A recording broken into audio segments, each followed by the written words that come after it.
Hello বন্ধুরা, কেমন আছো তোমরা? আশা করি তোমরা খুব খুব ভালো আছো। তো বন্ধুরা দেখো, আজকে ফ্রিজ পরিষ্কার করছি। এতদিন শীতের জন্য ফ্রিজটা চালাইনি। তো যাই হোক, কারেন্টের বিলও আসবে বেশি, সেই কারণে ফ্রিজটাও বন্ধ রেখেছি। আর আমরা ফ্রিজের খাবার তো সেভাবে খাই না। ফ্রিজে কি রাখি? ডিম রাখি, ফ্রিজে কাঁচা সবজিটা রাখি, এইসব। দুধ রাখি, দুধ আসলে সঙ্গে সঙ্গে তো আর জাল দেওয়া হয় না। তো যাই হোক, দেখো আমাকে সাহায্য করছে এই কাজের মাসি। তো আমি সব একটা একটা করে এনে দোলনার মধ্যে রেখে দিচ্ছি, যাতে একটু রোদ্দুরে শুকিয়ে যায়। এখন 9টা বাজে, 9টার কলে জল এসেছে। তো মাসি এলো, এসে ফ্রিজের এগুলো পরিষ্কার করে দিচ্ছে। আমি এইগুলো তো ধরে ধরে মাজতে পারবো না, তাই কিন্তু ফ্রিজের ভেতরটা আমি নিজেই পরিষ্কার করব। তার রূপসার পাপাকে বললাম, ফ্রিজটা তো চালাতে হবে, ফ্রিজটা চালানোর আগে পরিষ্কার করে নিলে ফ্রিজটাও ভালো থাকবে, আর ভেতরে কোনো গন্ধও হবে না। দুধ ফুদ রেখে দিই তো। তো যাই হোক বন্ধুরা, চলো দেখো, মাসি খুব তাড়াতাড়ি কাজ করে দিল, আর আমারও সুবিধা হলো। আমি এগুলো মাজাতাম বাবুকে দিয়ে, না হলে রূপসার পাপা। তো যাই হোক, দেখো মাসি চলে যাচ্ছে। তো খুব ঝটপট করে কাজ করতে পারে, এত ঝটপট করে আমি খুব অল্প বয়সেও কাজ করতে পারতাম না। তো চলো মাসি চলে যাক, আমি গেটটা আবার আটকিয়ে দিয়ে আসি। তো এবার আমি এসেছি ফ্রিজটা মুছতে। দেখো আমি নেতাটা দুতলাও করতে পারি না, আবার চিপতেও পারি না, বাঁ হাত তো কাজিয়ে লাগাতে পারি না, ডান হাত দিয়ে কিভাবে করি দেখো। তো যাই হোক, ফ্রিজ বলে কথা, ফ্রিজ বলে আমি নিজে হাতে একটু কষ্ট করে করছি। তো এইটা মুছছি, তার আগে কি করেছি, তার আগে ওই যে বাসন মাজার স্কচ ব্রাইট আছে না, নরম যেগুলো, সেইগুলো দিয়ে ফ্রিজটা একটুখানি ওই বাসন মাজার সাবান দিয়ে আমি একটুখানি বুলিয়ে নিয়েছি। তারপরে আবার এই ভিজা নাগড়া দিয়ে একটু একটু করে মুছবো, আর নেতাটা একটু কেচে কেচে নেবো। তো এইভাবেই কিছুক্ষণ পরিষ্কার করা হওয়ার পর দেখবে ঝকঝকে হয়ে যায়। তারপরে কিছুক্ষণ শুকাতে দিই।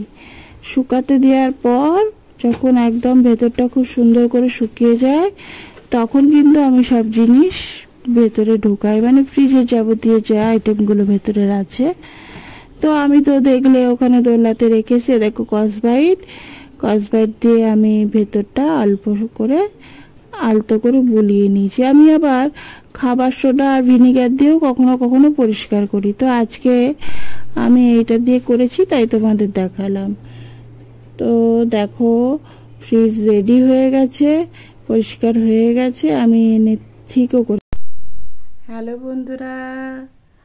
বন্ধুরা, এখন 10টা বাজতে 10।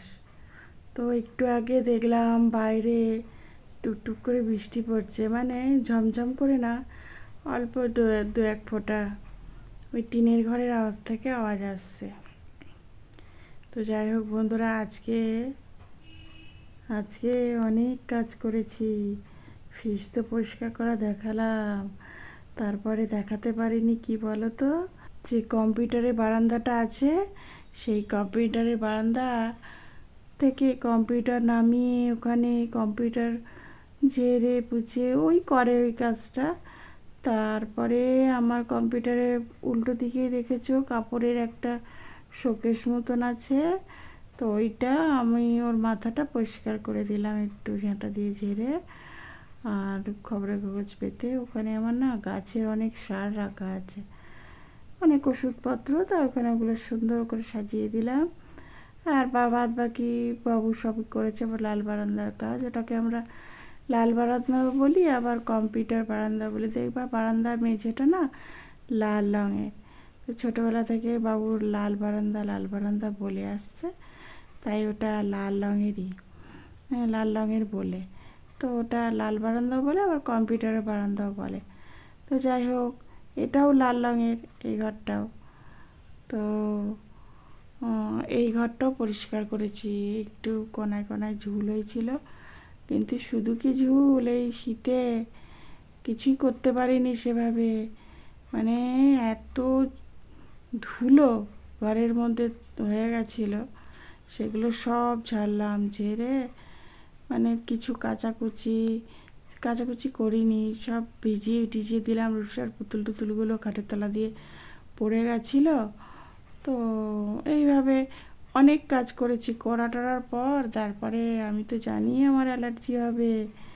আমি নাকের ড্রপ নিয়েছি, জ্বরের ওষুধ খেয়েছি, অ্যালার্জির ওষুধ খেয়েছি, তারপরে আমার আর শরীর চলছে না, মানে মাথার মধ্যে যন্ত্রণা আর ভীষণ অ্যালার্জি। তোমরা জানো ধুলো কাটলে আমার অ্যালার্জি হয়। তো যাই হোক বন্ধুরা, শরীরটা ভালো নেই, একটু বাইরে বৃষ্টি বৃষ্টি হচ্ছে, ফ্যান আজকে চলছে না, তারা ঘুরিয়ে দেখাচ্ছি, এই দেখো। আর রূপসা ঘুমিয়ে পড়েছে, ঘুমন্ত মানুষকে দেখাতে নেই বলে আমি আর দেখালাম না। তো বন্ধুরা, তোমরা তাহলে ভালো থেকো। আর আমি আজকে পায়ের যন্ত্রণায় ভুগছি। রূপসা ওই পায়ে তেল মালিশ করে দিয়েছে, দেওয়ার পরেও শুয়ে পড়েছে। আমারও ঘুম ঘুম পেয়ে গেছে, কারণ অনেক রকম ওষুধ খেয়ে ফেলেছি। আর কি বলে, পায়েরও যন্ত্রণা করছে, হাঁটুতে ব্যথা করে। তোমাদের বলেছি রূপসা মালিশ টালিশ করে দেয়।